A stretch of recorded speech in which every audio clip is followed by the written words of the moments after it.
좋아요, 구독! 네, 외신 브리핑 시작합니다. 뉴욕 증시 마감 지수부터 함께 살펴보실 텐데요. 3대 지수 모두 다 상승하면서 마감을 했습니다. 다우 지수는 0.53% 강보합권이었고요. 나스닥은 0.46%, S&P 500 지수는 0.41% 상승하면서 오늘 종가를 형성을 했습니다. 일단 추수 감사절을 앞두고 상승 반전하면서 마감하는 모습인데요. 전일 쉬어가는 장세를 보였지만 하루 만에 다시 한번 연휴 직전일의 분위기를 만들어내는 모습이었습니다. 엔비디아와 테슬라가 2% 넘게 주가가 조금 하락했음에도 불구하고 시장은 무너지지 않았다라는 점이 가장 큰 특징이다라고 볼 수 있겠습니다. 경제 지표도 하나 확인하고 넘어가겠습니다.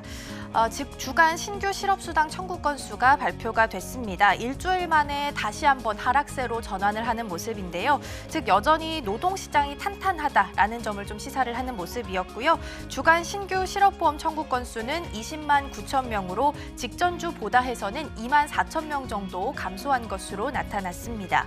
이는 5주 만에 최저치 수준이었고요. 시장 예상치를 밑돈 것으로 나타났습니다. 다만 최근 흐름과는 조금 다르게 노동시장이 견조하다라고 나왔음에도 불구하고 지수는 상승하면서 조금은 버텨주는 모습을 보였다라는 점도 오늘장에서의 특징이다라고 볼 수 있겠습니다. 계속해서 유가 상황 함께 살펴보겠습니다. 유가는 77달러 선에서 마감을 했는데요. 그래프상 보시더라도 장중 변동성이 굉장히 컸고요. 그리고 장중 4% 정도 급락하는 모습을 보이기도 했습니다. 주말로 예정되어 있던 오펙 플러스 회의가 감산 회의를 연기했다라는 사실에 급락하면서 마감을 했습니다. 일단 기존에는 회의가 26일로 예정이 되어 있었는데요. 30일로 현재 연기가 되어 있는 상황입니다. 이에 대해서 구체적인 이유를 밝히진 않았지만 그동안 내부에 입장차가 있을 때마다 회의가 연기돼 왔었기 때문에 아마 지금 이 상황에서도 내부에 있어서는 입장차가 있는 것으로 예상이 되고 있는 상황입니다. 그러다 보니까 유가 가격은 4% 정도 장중 급락하면서 마감을 짓는 모습이었습니다. 계속해서 기사들 함께 살펴보도록 하겠습니다. 오늘 첫 번째 기사부터 보실 텐데요. 이스라엘 하마스 hostage deal could come this week 이라는 기사고요. 전쟁과 관련된 기사입니다. 이스라엘과 하마스 간 드디어 교전 중단에 합의했다라는 소식이고요. 일단 현지 시간으로 23일 오전 1시, 한국 시간으로는 오후 5시에 발효될 예정입니다.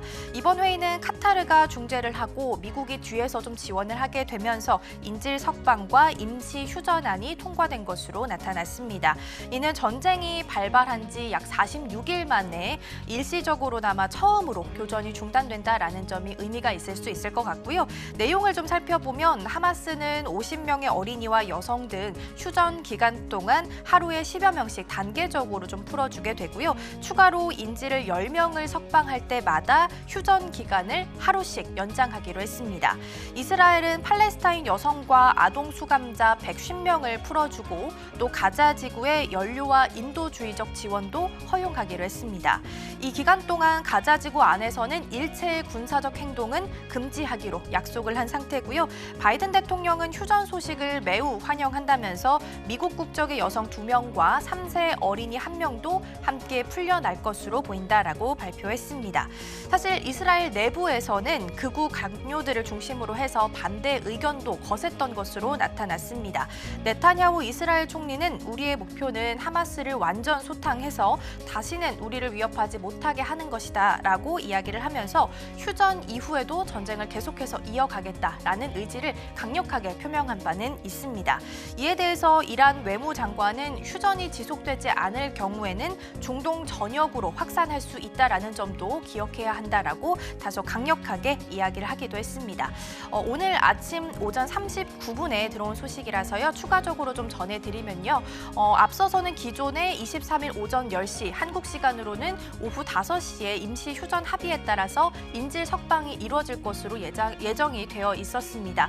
하지만 이스라엘 국가안보회의가 24일 전까지는 석방이 되지 않을 것이다라고 발표를 했는데요. 일단 이에 석방이 지연되는 이유에 대해서는 밝혀진 바가 없지만 관련된 소식은 계속해서 전해드리도록 하겠고요. 일각에서는 이번 협상 타결이 전쟁의 향방을 좀 확실히 꺾을 수 있겠다라고 이야기하기도 합니다.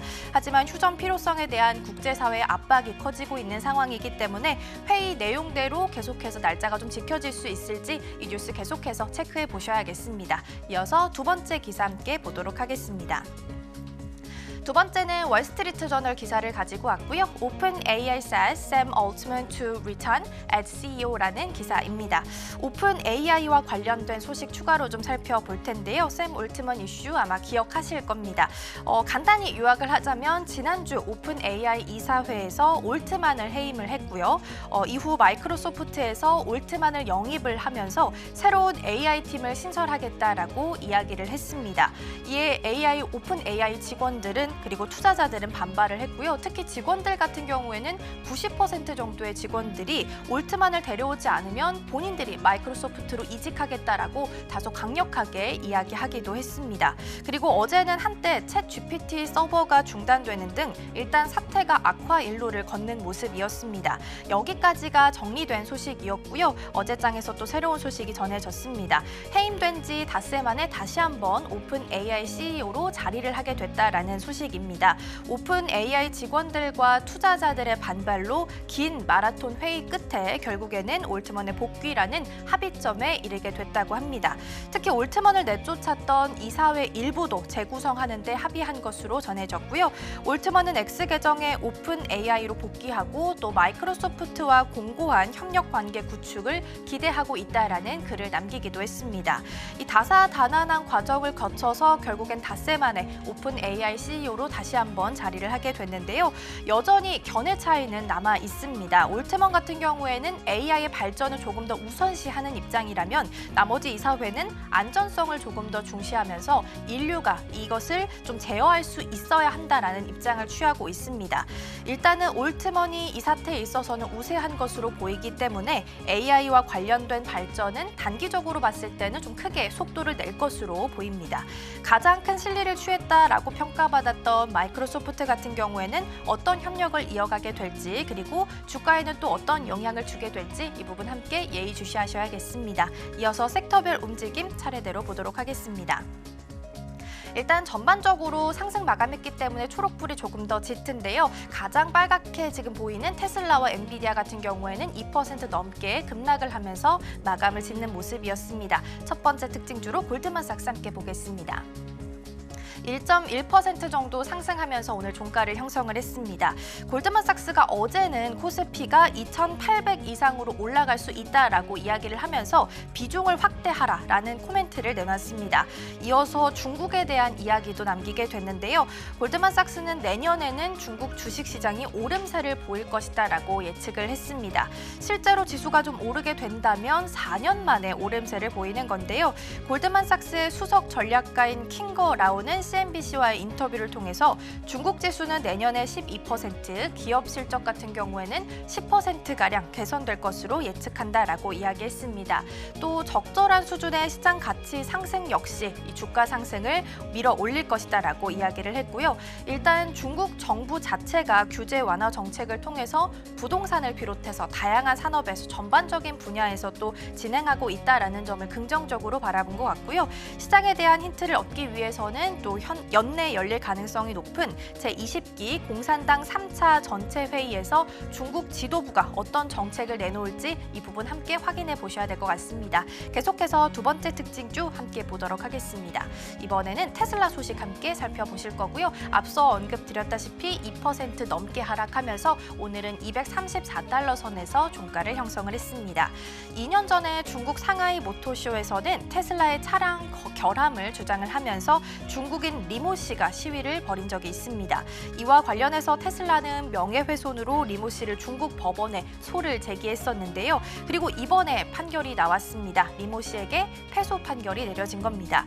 당시 리모 씨는 테슬라의 브레이크 결함으로 중대한 사고가 날 뻔했다라고 주장을 했는데요. 당시 테슬라 차량 지붕 위에 올라가서 시위를 주도하기도 했습니다. 사실 당시에는 미국과 중국의 갈등이 굉장히 골이 깊었던 상황이었기 때문에 이들의 시위 자체가 굉장히 큰 이슈가 됐었는데요. 이를 계기로 해서 중국에서는 테슬라와 고객들 간에 있었던 마찰 사례를 소개하면서 이른바 테슬라 때리기에 나서기도 했었습니다. 2년이 지난 지금 중국 법원은 리모 씨에게 테슬라에게 공개 사과하고 테슬라의 경제적인 소실비 등 2천 위안을 배상하라라고 판결을 했습니다. 또 차량 감정 비용 등 2만여 위안 또한 함께 피고가 부담하도록 했는데요. 테슬라는 중국에서 판매하는 전기차는 가격을 인상하겠다라고 밝힌 바 있습니다. 일단 다른 중국 전기차 기업들이 할인 행사를 벌이는 것과는 다소 대조적인 모습을 보이고 있는데요. 테슬라는 중국과 어떤 모습을 꿈꾸고 있는 것인지 앞으로 그 미래를 확인해 보셔야겠습니다. 지금까지 외신 브리핑이었습니다. 좋아요, 구독!